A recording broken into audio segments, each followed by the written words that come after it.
Jawanya Nayu ni tuan cok baik cok Sumatera Inggeris handi angke Sumatera na ayat cok li tabuh nanggro yang hana rakang ni.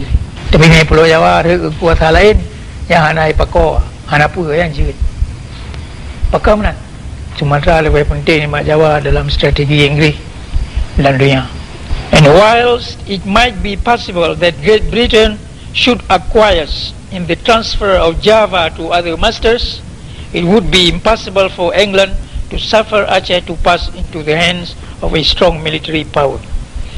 Pemerintah Inggeris mungkin kepubia punya Jawanya icok le tuan le urumpo yang lain. Tapi antara ipubia punya Aceh hut dalam jaro kekuatan militer yang lain. Admiral Sherard Osborne had recently pointed out Tiro Panglima Perang Laut Inggeris Admiral Sherard Osborne kagakun Aceh was a station of extreme importance in maritime strategy.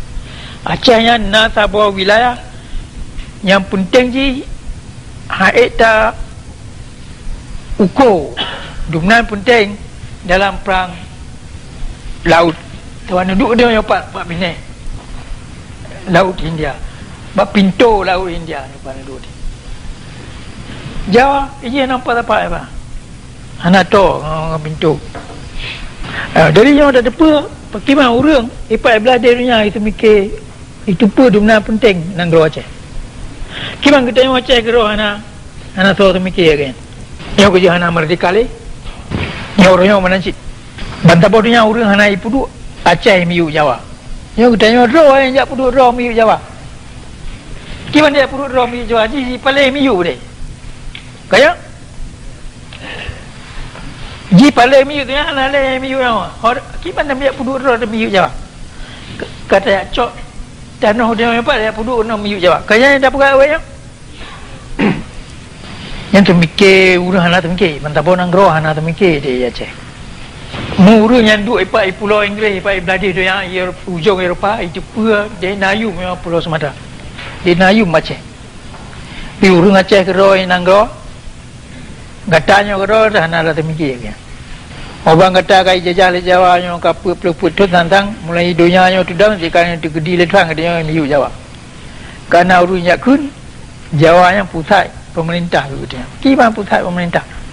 Kedanya ada hantum benar dalam sejarah. Dan ni bab pun yang kepuas oleh Lord Stanley of Alderley nyo ditakun. Dia takun kiban duduk katanya dalam dunia. Jawa hana duduk dalam dunia. Aceh nak duduk dalam dunia. Yang duduknya yang mesti dah putun orang. Ada mula baca khabar katanya dah perkara pentingnya lak tahu perkara. Nyo orang Inggeris yang pergi di Aceh penting. Nyo hanya buka mata dah tak tengok bangai-bangai. Nyo lu dah dengar ke hanya buka mata. Nyo kon habar lu ni lumba. Habar uru-uru yang mak kuasa dalam dunia itu orang boyum, itu orang berharga. Aceh dunia penting.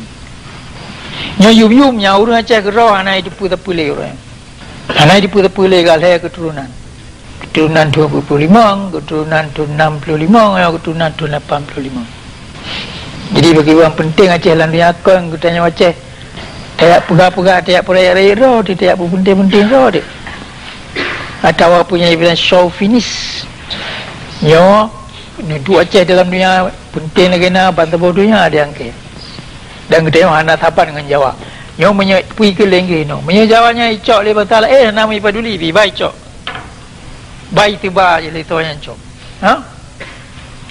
Tapi Aceh yang lain perkara.